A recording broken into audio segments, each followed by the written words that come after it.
Nag-crave ako bigla sa tokwa, kaya naisipan ko magluto nitong tofu sisig. Bukod kasi sa napakadaling lutuin, mura pa ito at napakasarap din. Kaya tara at samahan mo ako magluto.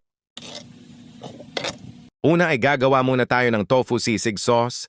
Naglagay lang ako dyan ng white onion, luya na hiniwa ko sa maliit, 1 teaspoon ng black pepper, 1 tablespoon ng liver spread, 4 na pirasong kalamansi. Nilagay ko na din ang kalahati ng siling haba. Naglagay din ako ng mayonnaise at Knorr liquid seasoning.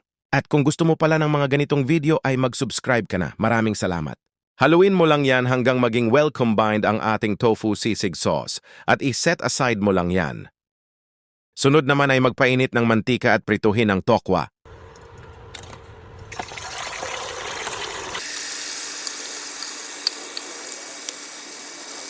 At pag ganyan na ang itsura ay pwede na yan. Sunod naman ay gisahin ang sibuyas at bawang ng bahagya. Gisahin lang natin to ng maigi. At sunod ay ilagay ang tofu na prinito natin kanina.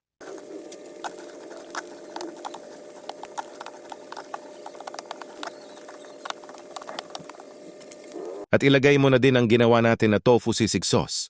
At kung umabot ka dito ay paki-comment mo naman kung taga saan ka para naman malaman ko kung hanggang saan umabot ang video na ito. Maraming salamat! At nag-add lang ako dyan ng isang egg. Haluin mo lang yan at pwedeng-pwede na yan ready to serve. Napakasarap talaga ng ganitong luto at napakadali pang gawin 10 to 15 minutes lang ay makakagawa ka na nitong tofu sisig. Kaya ano pa hinihintay mo, magluto ka na rin ng ganito?